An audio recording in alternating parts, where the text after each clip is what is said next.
I'm going to apologize in advance if I start juggling this because I know what I want to say, but I need notes to make sure I say everything I want to say. I am Cappy Powell, and I'm president of the Johann Fust Library Foundation. When I started thinking about my welcoming remarks to all of you today and how different this program is to our usual literary series, today we have a panel discussing our stories, writing family history, and a personal memoir. I was remembering that when my now 38-year-old son was in 5th grade, his school in Kansas City had a completely volunteer independent study called Great Brain, where you could pursue on your own any subject that interested you. Robert was very interested in World War II, and he reached out to his one grandfather and my 3 uncles to ask them about their experience in the war. One of my uncles, who Robert is named after, was shot down over France and was missing for 3 days. My grandmother and my mother and her sister were told that it was assumed that he had perished in the crash. Miraculously, he survived, but was hospitalized in France for many months. When 11-year-old Robert started asking questions, it was the very first time that he'd ever talked about the experience. He sent Robert pictures of a shot-down plane. My mother and her sister had never seen these pictures. In fact, they did not even know that those pictures existed until Uncle Bobby told his 11-year-old great-nephew his personal World War II experience. Like many of you, I have family with me on the island for spring break. My two sons and their families. The youngest is 3-month-old George Everett Powell IV. A pretty big name for such a tiny thing. In 1952, his great-grandfather, the first George Everett Powell, bought a small freight company and built it into what became Yellow Freight System. A prominent businessman in Kansas City, he was also very philanthropic, including donating 640 acres of land to the Boy Scouts to use as a camp, which has now become a botanical gardens, pretty renowned, and known as the Powell Gardens. In the 1990s, the Powell Family Foundation commissioned a book to be written about that George I. The book was shared not only with our family, but was distributed to many organizations that he, George Jr., and later other family members supported both in Kansas City and around the country. So in my immediate family, I had a family history that was shared only with the 5th graders at Pembroke Hill School, and one that was published and shared with a larger community. Today, we will learn about how we should go about maybe telling our own story or researching family history and exploring the context of the time in which we're studying, as Robert did with World War II. Should we present it as a narrative or express a point of view? And what if we don't know all the facts? Should we fictionalize the points we don't know? And how do we share the story? It's a lot to think about. Today's panel, whose books are on sale here today, is going to be led by a past participant in our literary series through the years. I'm very happy to welcome Nan Doyal back here today, but especially I get to introduce her, Nan, as a newly elected member of the Johann Fust Library Foundation Board. All right, so how many of you have thought about writing a memoir or a family story? Raise your hands. Great. And how many of you are working on one right now? All right, good. So hopefully we'll give you a few things to think about and take away today that will help you on that journey. How many of you have actually published one and distributed it to family members? All right, we have one here. All right, so everyone talk to her afterwards if you don't know anything else. And one there. Oh. Great, wonderful. So family stories and memoir, I think I've always thought they occupy, and we talk about this, a kind of a unique place in literature because they are deeply personal. You know, like a lot of it comes from journals and letters, but they're also universal in their message. And that's a very tricky balance to strike. Moments of a life are strung together to help us not only understand the significance of someone else's life, or maybe our own, but they're also presented in a way to capture our shared connections to each other and the things we have in common with each other. And I think it's a big difference between, say, writing journals or letters and writing memoir or family history. So it's not an easy task to take those raw materials and turn it into something that has universal connections in it or universal appeal. But we're going to try to make some sense of it here in the next 45 minutes or so. We're going to talk fast. And I think it may be frustrating for some of you because we're going to touch things on the surface. But we want to make sure to get a lot of these thoughts out for you to think about. And if you want to dig into them deeper, there is a workshop that's happening tomorrow, hands-on, where we're writing memoir, we're practicing this, led by Chrissy Kolaya, who's visiting us from University of Central Florida.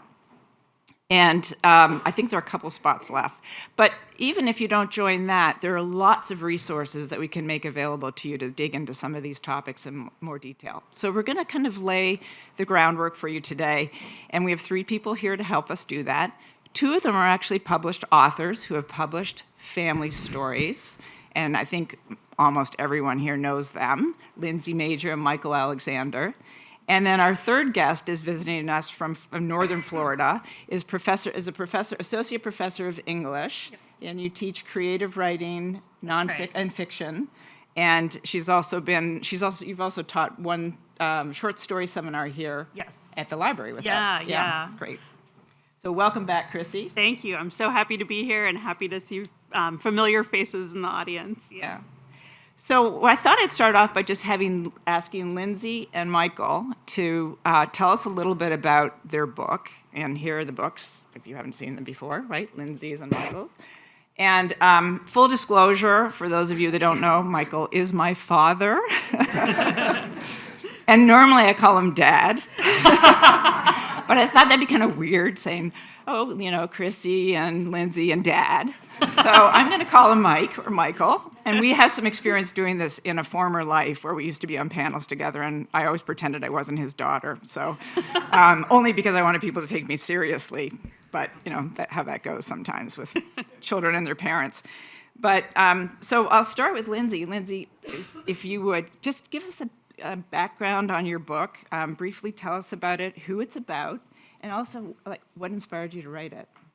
Okay, well, the title of my book is Lindsay Hughes Cooper, A Portrait. It's the story of my aunt's life. She was an authority on Asian art, and her path was actually complicated, and I didn't realize how complicated until I started writing this book. But I had never thought about writing a book, and hadn't certainly thought about writing a book about her. A friend of mine, whom I'd known for many years, said to me one day, "Lindsay, your aunt is an iconic figure over at the Nelson Museum. You should write a book about her." And I was just actually stunned. I had never thought about this. And so I really had to give it some time to settle and think about it. And then I started looking through family data that she had, most of it were things that she had left to me that I hadn't really organized that much, organized at all, I should say. And so that's where I got started. And when you started, I guess you started by researching more about her, I guess, right? We talked about that. When you started writing, did you have an idea of who you were writing it for? Well, frankly, I thought I would write it for my family. And so, I was, first of all, going through family data. And then I called the museum. I made an appointment to go talk to the archivist. And when I got over there, there were bins and bins of her information. I mean, letters, memoranda, practically every word she had ever written while she was there. And I was really I found it quite remarkable. And I dug in. Good. So, Michael, tell us a little bit about your book, who it's about, and how it came to be. What inspired you? Well, the name of the book is On the Wing of Eternity. It is, the simple answer to that question is the book is about my father. That's actually Nan's grandfather. And, but it's more than about that. I didn't know my father, although I was alive when he was killed in World War II, but too young to have a conversation with him.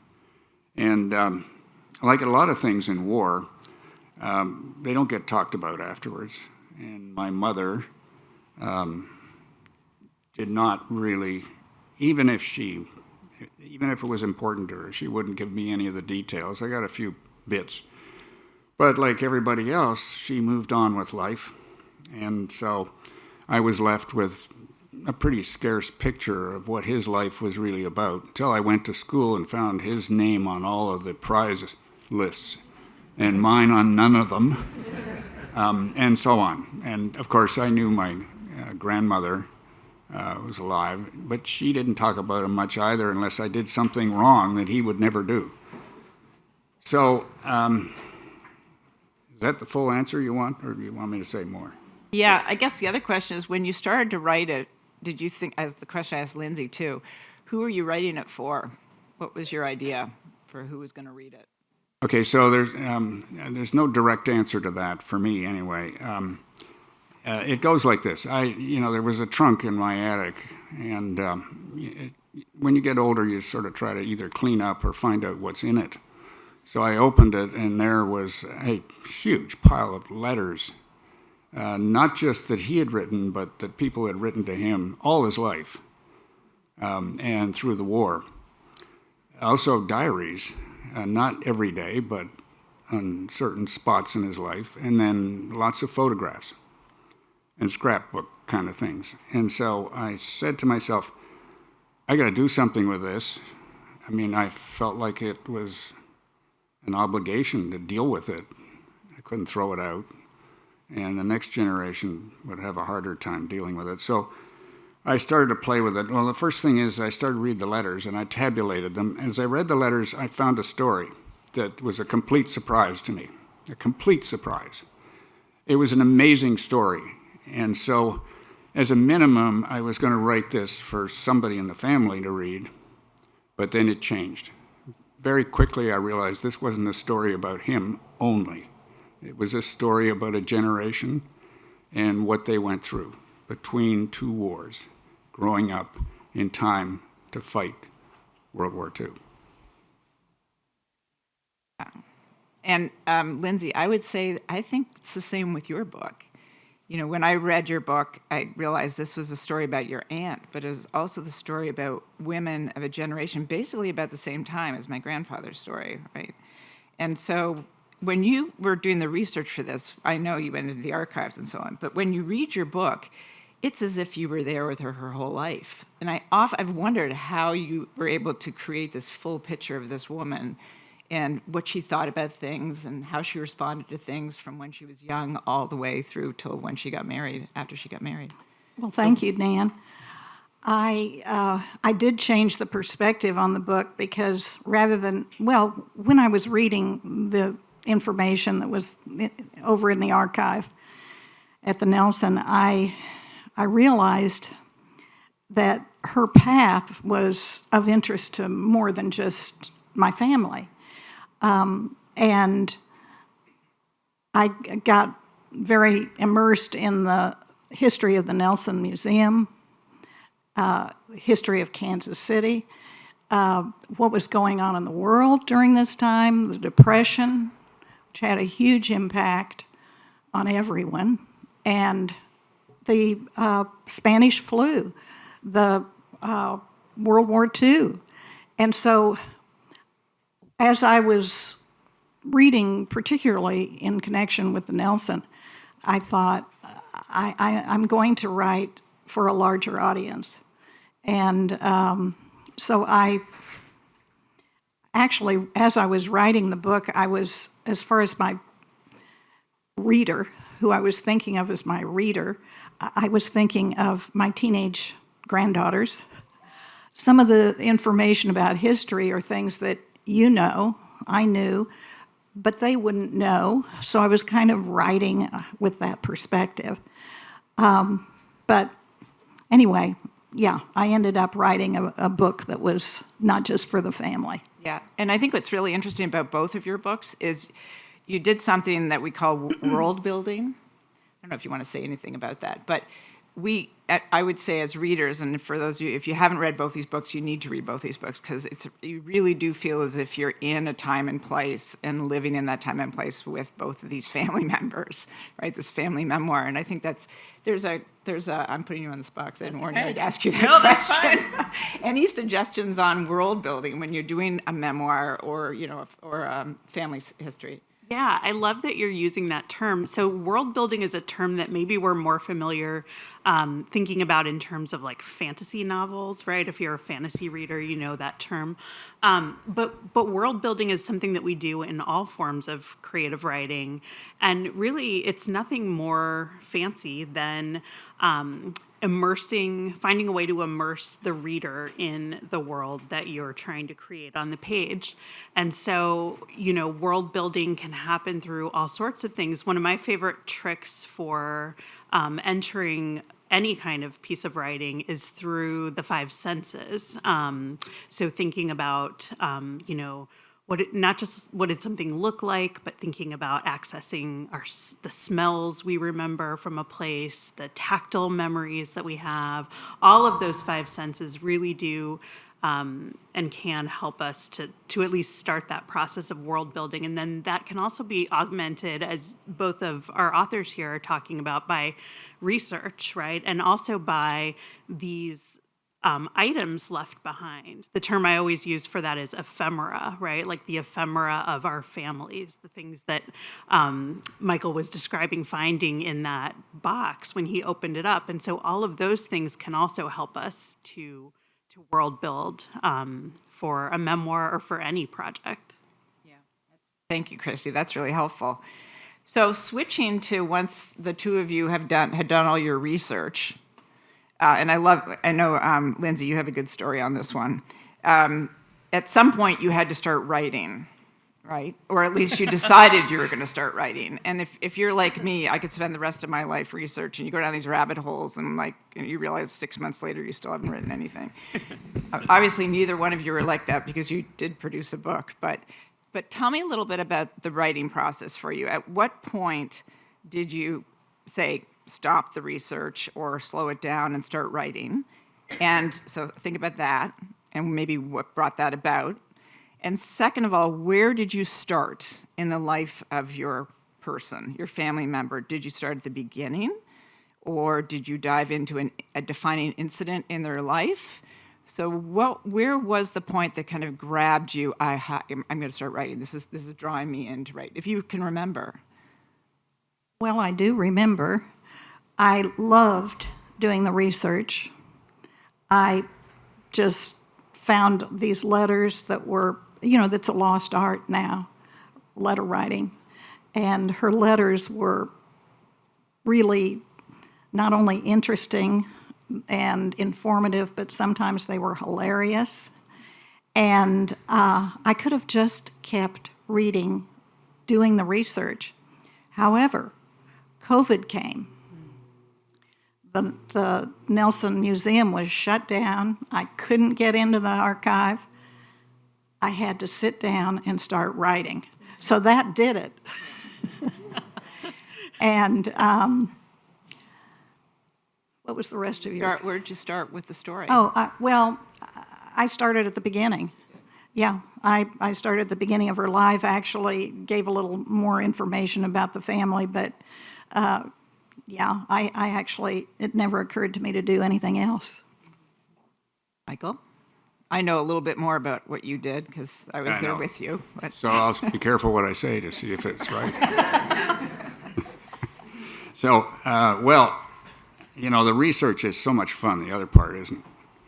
That's simple. And you may disagree with me or somebody may, but I'm completely committed to that the research is more fun. I have not stopped doing research, and I finished writing the book a year ago. So I love what the subject is, and I can't know enough about it. I keep going back to it, looking it up. Now I use AI and find out all kinds of things. I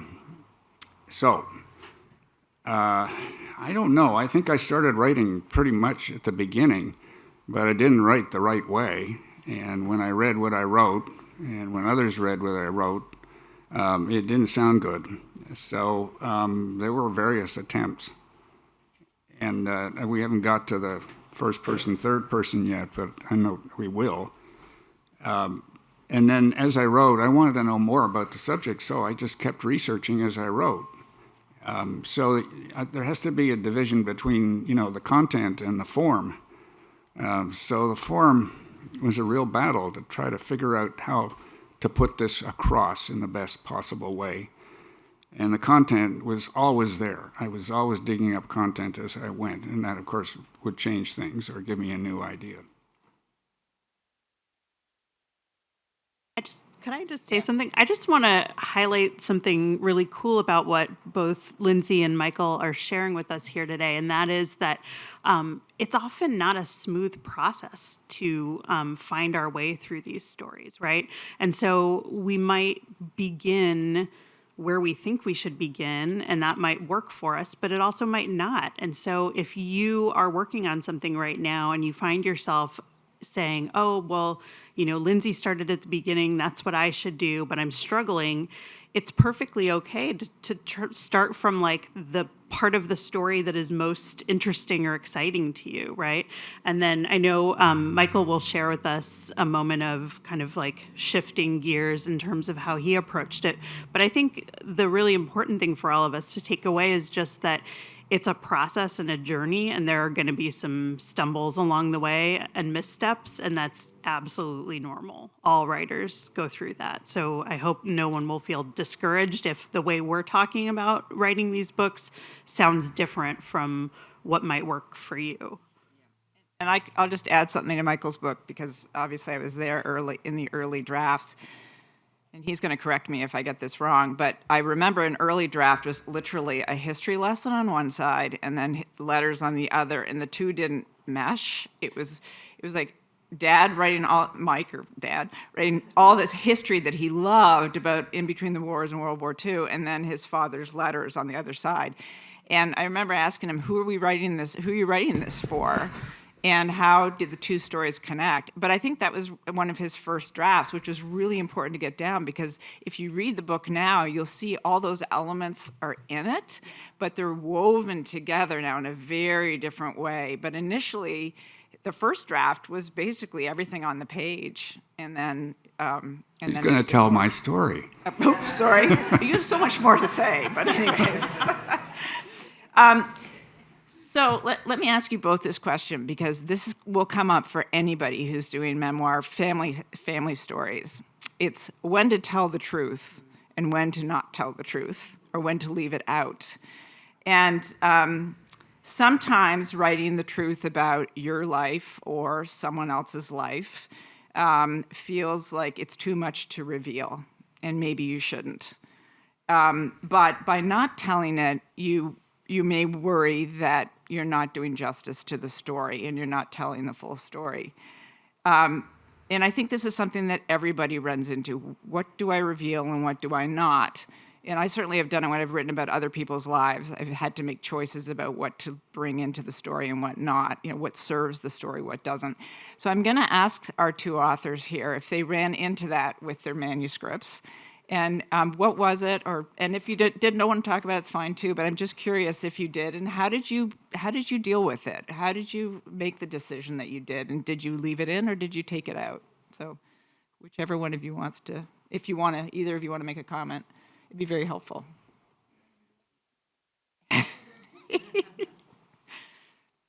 So here goes. This is see if I can do this quickly. When I started to write this book, almost nobody was alive who, you would have wanted to talk to. I did have one aunt who was alive, elderly, and Judy and I were able to have lunch with her and confirm something and this was before I even thought of writing the book. So it was, and my mother never said much, didn't ever say anything about this particular thing. But it was some years ago, one of my children, I won't mention any names, called me and said, "Dad, I counted the months between when your mother was married to your father, and it doesn't add up." Well, my mother had always told me that I was born prematurely, and that she had been walking in the fields in England, and a Mr. Schmidt had come down and tried to machine gun her, and therefore, I came along as a result of that. And so so the problem is this: on Easter weekend in 1940, my mother and father became engaged. They were in Toronto, where my grandparents lived, and they became engaged, and they both were staying together. So I guess it was a very nice weekend for them. On Easter Monday, my father got on a train, went to Halifax, and shipped over to Europe. They were planning to get married, but he had to get permission from his commanding officer, and he didn't know who his commanding officer would be because he hadn't appeared yet. And he had to get permission to be married, so he got over there. And the deal was that she wanted to go over right away, and they said, no, it'd be better if you just stayed home. And anyway, so he got permission. She came over. She arrived on May the 1st, and that was a Wednesday. They were married on Saturday. Pretty quickly to organize something like that, so they did. And so they never told anybody back home. Didn't tell the parents.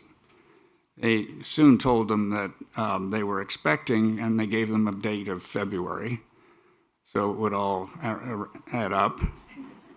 However, they had, so my mother's sister and my father's sister, both married, both over there. The men were in the army. One of my mother's sister is Ginny Bell's mother. Ginny's over there. So they knew, and they kept it a secret, and they organized the wedding. So as a result, Ginny and all her siblings knew this long before I did. This was years later. And it was, I really didn't know for sure, because nobody had ever told me until we did have that lunch with my aunt, who said, yes, that's right, but I never told my husband because I didn't think he'd approve. And, that was the age when it was serious. And Judy's always said to me, you probably would have been put up for adoption if you'd stayed home and, been born in Canada as it would have been. So that's the story. Now, how do you put that in the book? So I did write it, and I had to figure out how I would do it. Did she know she was pregnant? Yes, pretty sure she would. She arrived, and within hours of seeing him arriving in England, she told him. So we had to concoct that little scene. Okay. Well, there was one topic that I didn't quite know how to handle. Excuse me, but I'm going to call her Aunt Lindsay because that's how I always refer to her, Lindsay Hughes Cooper. And she was married to Frank Cooper. And Uncle Frank was gay. And everyone knew that who chose to know it, but it was never acknowledged. And so it was a different time. People were not open. Nobody was out. It was very different from it is today. So I asked my friend Jane Jeunesse, many of you know her. She's a wonderful writer. And I said, Jane, what do you think? And she said, oh, my dear, you must include this. This is her story. But I didn't feel comfortable, so I just described the obvious. They got married late. They were not having children. I described Aunt Lindsay and her tailored clothing, and she never wanted anything cute or fussy. Uncle Frank, on the other hand, loved high style. he loved the monogrammed French cuffs and designer ties and very beautiful French, cufflinks. So sometimes he had a flourish like a mink collar on his Chesterfield coat. I put all of that into the book. And it was a marriage of convenience. And that was not uncommon in those days. This was back in the 40s and 50s. And it wasn't like today with very open relationships. So one day Aunt Lindsay said to me, "I never thought I'd marry a man like Frank." I didn't ask her any questions. But they had many shared interests: books, travels, art of many kinds, and they had a great partnership. And you and I were talking about this because when we had a long chat about it and today, and I think one of the worked with that by not stating it. Lindsay really shows it. And so you're involved in kind of coming to this decision yourself, I think, because she does a wonderful job of showing you who her uncle, what he looked like and how he acted. And you may or may not fill the blank with that detail. It's not really necessary, but you certainly understand their marriage was different than some of the other marriages around. So that you wrote it in a way that I think that really served the story. And same with Michael and his mother. That's actually a very important moment in the book, and important that it was included. It gives you a sense for what the time was, the urgency of how fast people went overseas, the women that followed and married the men they were in love with, and the families they took with them. So both of you treated these secrets differently, but I think that's really the message is how do you take family secrets and incorporate them into your memoir, family history, and but in a way that serves the story. Mm-hmm. So that would be. I have a few more things, but I think what I'm going to do is jump to a really important part about the writing, because both the books that we're talking about here have very strong voices. And there's a great quote that I love to kind of put on top of my desk and remind. I'm also a writer and a struggling writer. Most memoirs fail because of voice. It's a quote by Mary Carr, who's actually written a wonderful book. There's many resources on memoir, but this is a good one called The Art of Memoir by Mary Carr. If you ever want to pick it up, you'll get some good chuckles from reading it as well. But voice is very important, not only obviously in memoir and family history and stories, but in any kind of writing that you're doing, fiction, nonfiction, and so is point of view. And so I wanted to ask Chrissy first to just give us a little bit of background on what we mean when we talk about voice, because it's actually a hard thing to really understand. You know it when it's good, you read it, you can tell, I'm in this story, but really what is it and how do you get to it as a writer? Both of these authors here have a very strong voice in their book, and I'm going to ask them next about how they found it and kind of how they decided on the point of view they took. So I'll just start with Chrissy first to give us some background. Yeah, voice is so important. We can all probably think about books that have been really important to us and whose voice we remember and recognize. Oftentimes when we talk about voice, what we start out thinking about are things like word choice, turn of phrase, or like patterns of speech that we might have characters using, or even the narrator. But voice is also made up of things like tone, style, and also point of view, as well as narrative distance. All of these contribute to the development of a narrative voice. And just like all things in writing, that voice may take some time to find. So it's normal for you not to know the right voice for your narrator right out of the gate. It may take a little bit of time.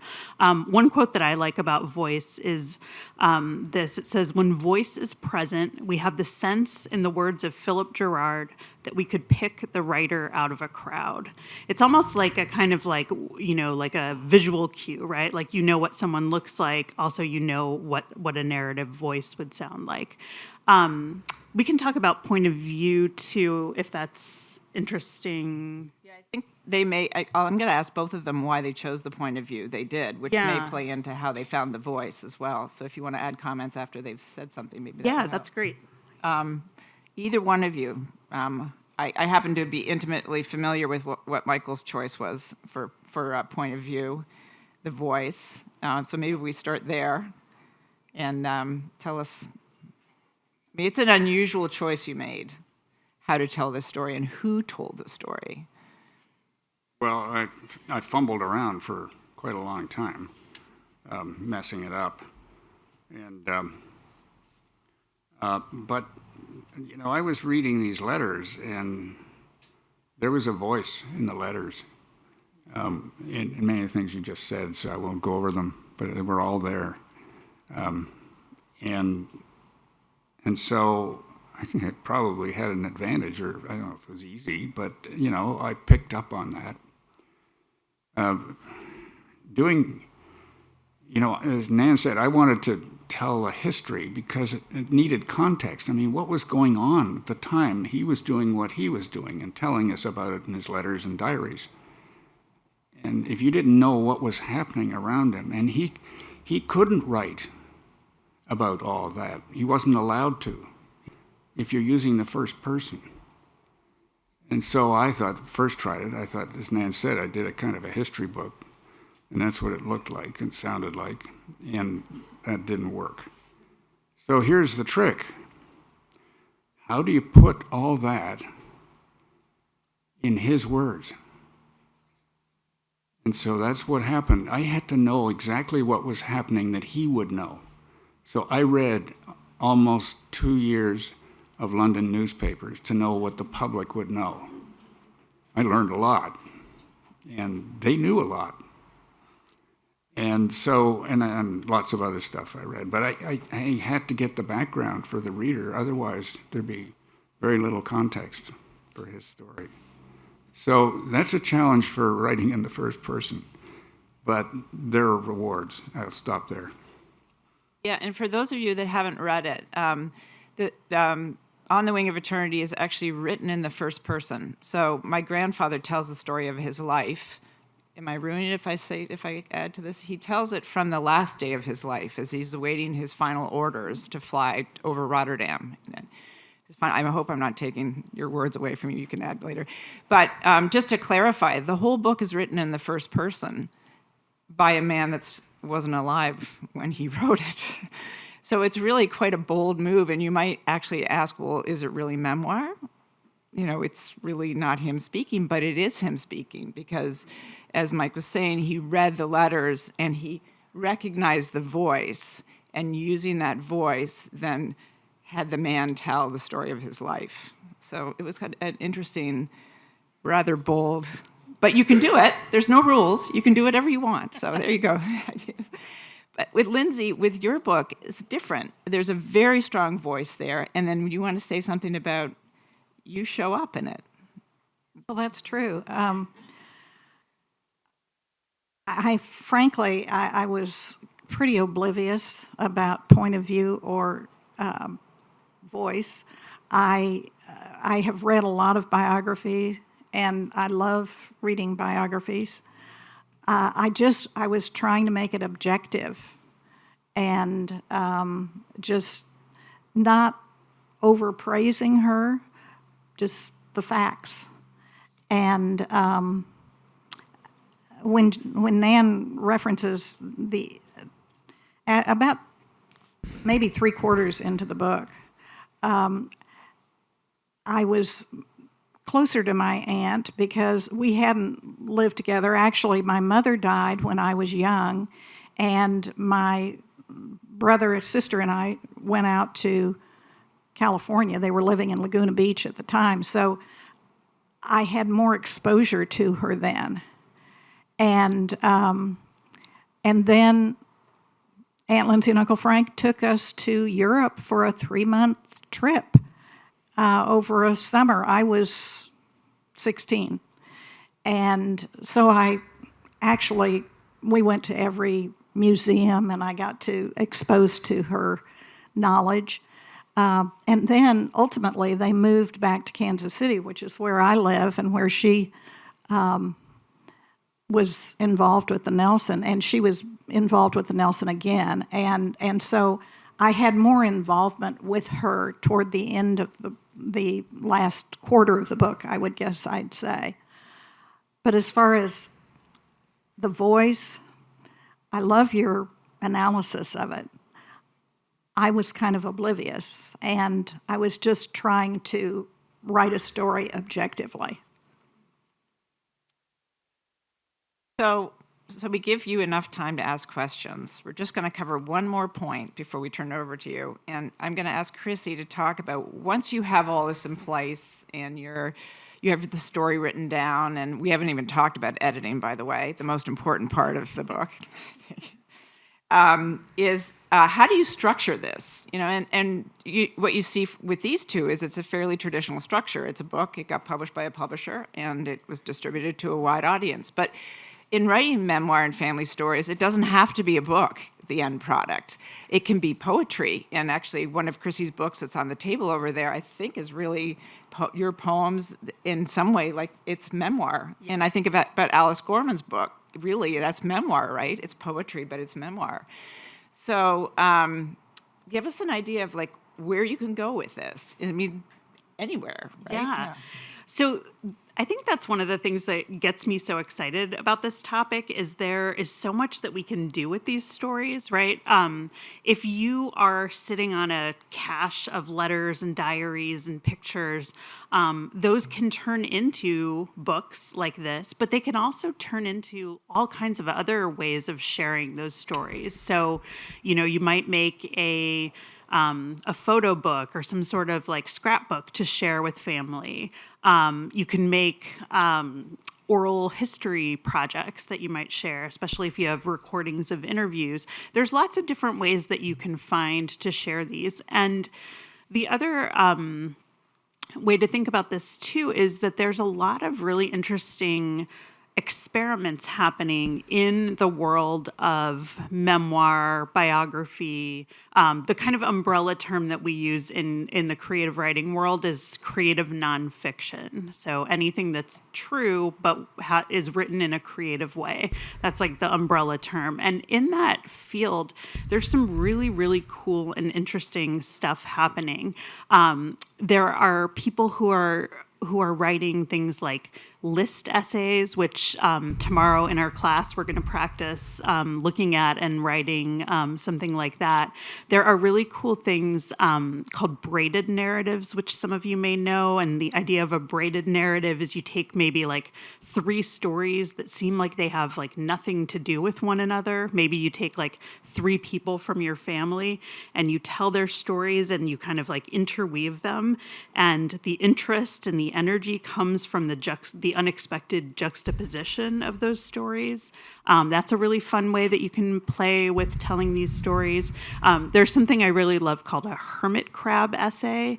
And what that is it's a way of writing an essay using a form that already exists in the world to tell the story. So like for an example might be that you use like prayer cards from your church and you tell a story using like the little story.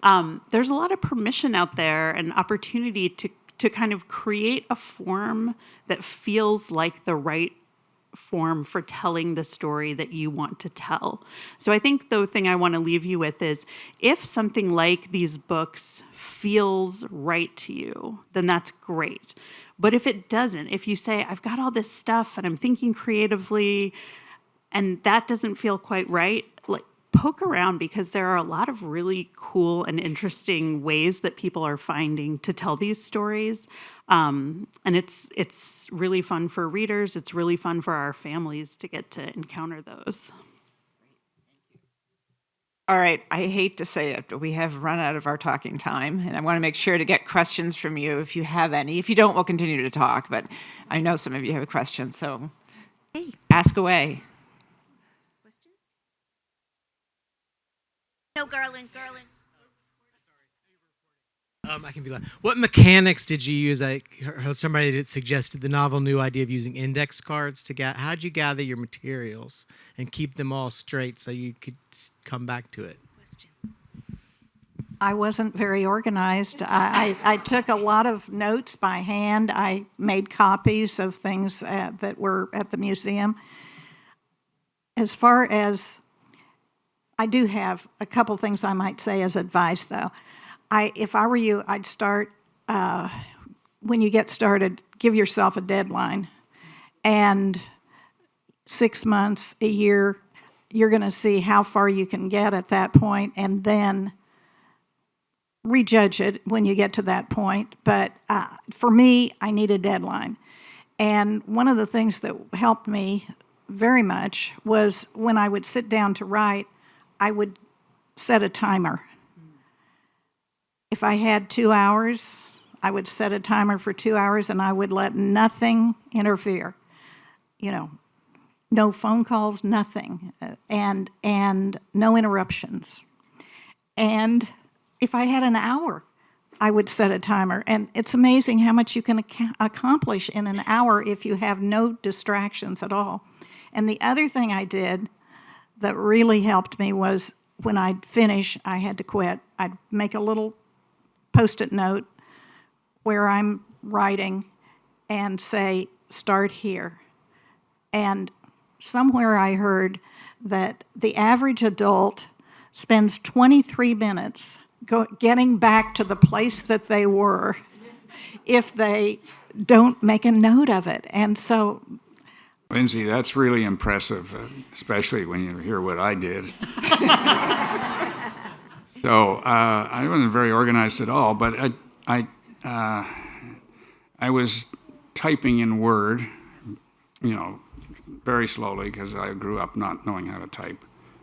And so I would type the text in Word and struggle through it, and then I'd get bored, and I'd go looking for something that I was curious about, and I'd find something on the number of ships sunk or something like that. And I'd say, how am I going to remember that, and where am I going to put it? So I started collecting notes on my computer under headings, and eventually they were in sections, so, it was easier to find them. And there are hundreds of them, okay? I still have them. and so I would feed them into my text. It was very messy. Now, I had so many interruptions, I could leave my stuff for a month, sometimes a week. Sometimes I'd work on it for an hour, seldom much longer than that. But I could come back to where I left off and struggle back into it. See, sorry, Lindsay, very messy. oh, I was messy too. Any other questions? Hi there. Thank you for doing this. It's so interesting. My question is, you both are writing, it feels like, about people who are so admirable to you. And I guess my question is sort of, one, did you find out stuff? I mean, you both alluded to sort of, not covering, but sort of sidestepping in the best possible way or telling in the best possible way their secrets. But I remember when I was working on my own memoir, I felt protective at times of the different people in my lives, and in my life. And I remember reading this quote by Vivian Gornick in The Situation, the Story, which is great, also another great nonfiction creative writing book. But it was, in order for the drama to deepen, you must show the loneliness of the monster and the cunning of the innocent. And I remember that being sort of the thing that I taped above my desk when I was writing. But how did am I wrong that you both admire these people so much? And were there flaws, and did you share those flaws, or did you feel a need to protect them? I guess that's my question. That's a great question. Well, I think I did share flaws. I'll have to go back and read it again to see really precisely to answer your question. But I admired her very much. Actually, by the time I finished writing the book, I admired her more than I ever had, because I learned so much about her.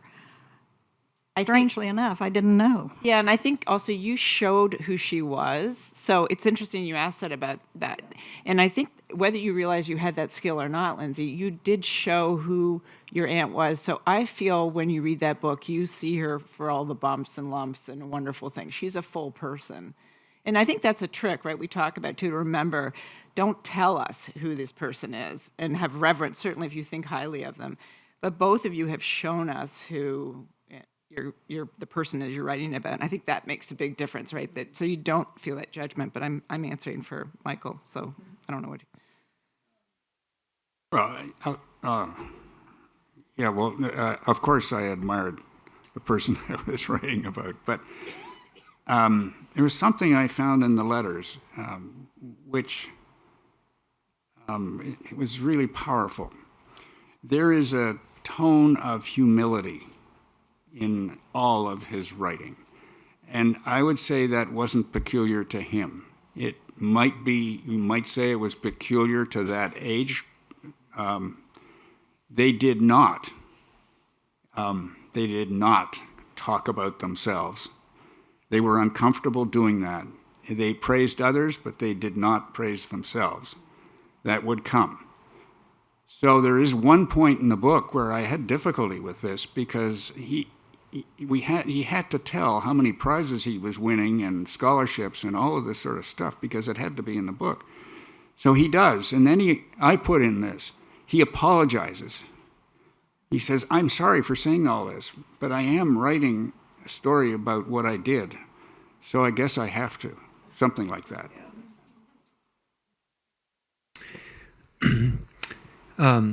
I admire Michael greatly for his golfing abilities. So he knows that I sometimes embellish. And so I'm interested in either one of you. Did you start writing something, find, this may be true, but it's really not very interesting. I have to tell it. Did you give in to the temptation to embellish it just a little bit?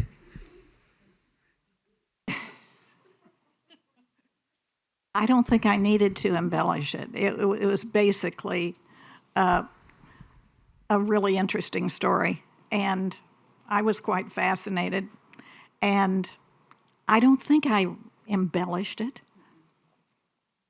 All right. I can't get back at you, but I'd love to. So I really didn't. It was never my objective to sell a book, to have this book be widely read or anything. It was really my objective to tell a story in a meaningful way. And if people got some value reading it, that was just going to be great. So I don't think I was tempted to embellish it for a reason like that. And the story had enough. It didn't need embellishing.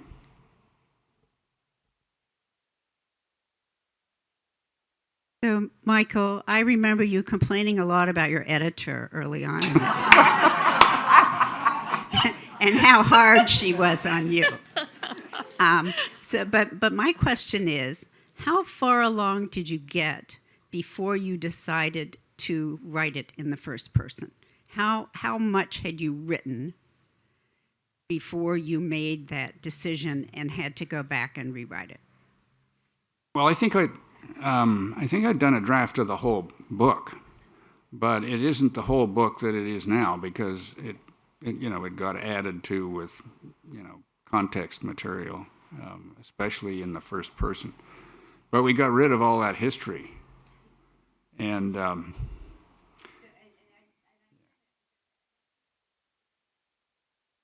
that you can get very long down the road and then have to completely no question change. It took 4 years, and it was well into the second year before this thing looked like it was going to come out alive.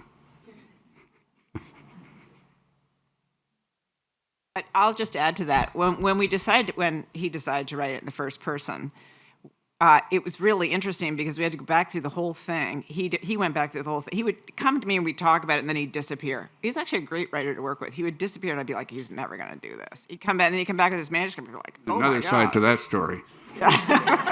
He really did do that. But the hard part was really just like almost to final draft to go to print. We were still finding things. He was in the first person, and we needed to know when he was writing it. And he was writing it on the last day of his life. So even tenses, like we had to scrub that manuscript, and literally it was going to print, and all of a sudden we found a was instead of is or something like that because of changing the point of view and deciding when he was going to tell it. So I think there was a draft, and he'll correct me, where he decided to tell it in the first person but hadn't figured out when he was saying it, because I remember him saying, is he writing this from heaven? And I said, well, I don't know, that's kind of a little kitschy. So can I add something which, Candy, you're really familiar with? This writing a book, I discovered, is a team thing. It really is. There isn't, you don't do it yourself. I mean, you can, but that's crazy. You need editors, and you need editors of different kinds. We know this, the kind that, helps you restructure and ideas and so on, and the kind that catches the wases and the ises and whatever. But then you need designers, and then you need a spouse who has patience. I was lucky. I've got a question for you. Writing about other interesting people is one thing, but I've got children who say, Dad, we want to know about you and tell your story. And as one of the questions says, that isn't very interesting. So what's your perspective on trying to write your own story and still be modestly interesting to anybody other than one child?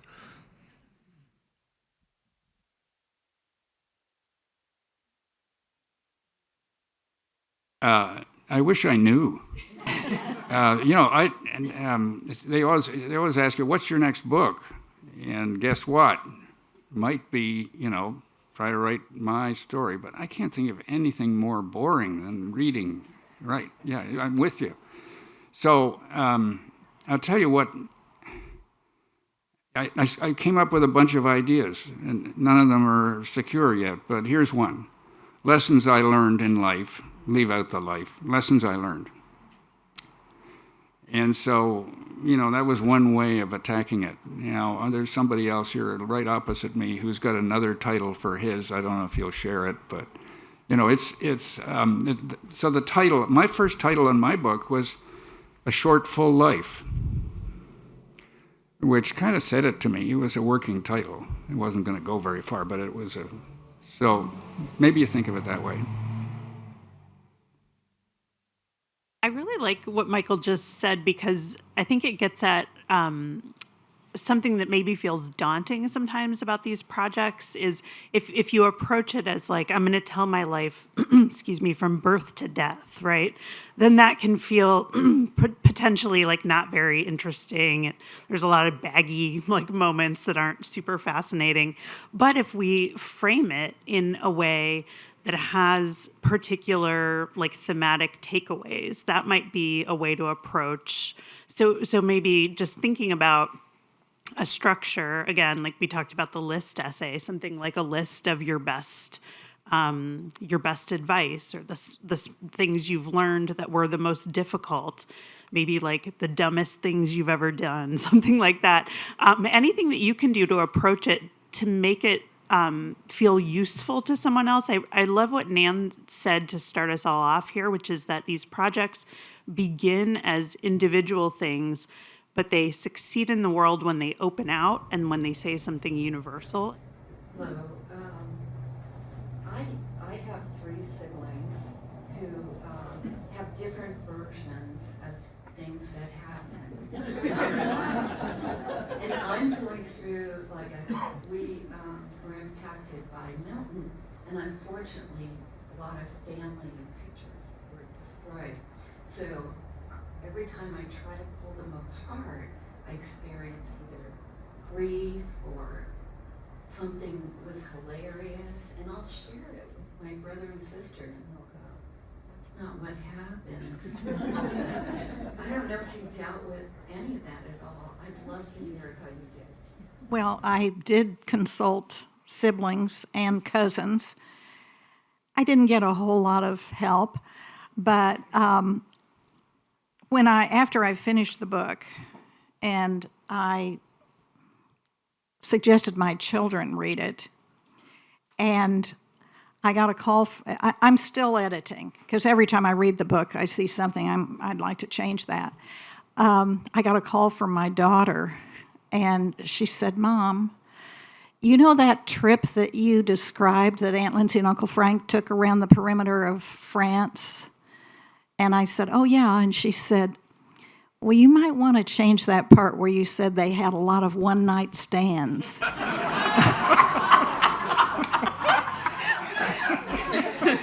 The book was already printed, but I could make changes, and I did. And we have time for one more. Okay. Oh, that feels like a big responsibility. To this point about writing about yourself and feeling that that's daunting, can you talk at all about fictionalizing oneself and turning oneself into the third person and telling a particular slice of one's life that way? Sure. Yeah. So those of you who are interested in fiction and interested in creative nonfiction may know the term autofiction, right? Which is a type of writing that sort of straddles both of those worlds. It's fiction, but it's very, very based on the life of the writer. I think that's it for the questions. But Nan, I wanted to thank Nan Doyal and Chrissy Kolaya and Lindsay Major and Michael Alexander. Thank you so much for being here with us today and sharing how you tell your stories. Bobby. Thank you.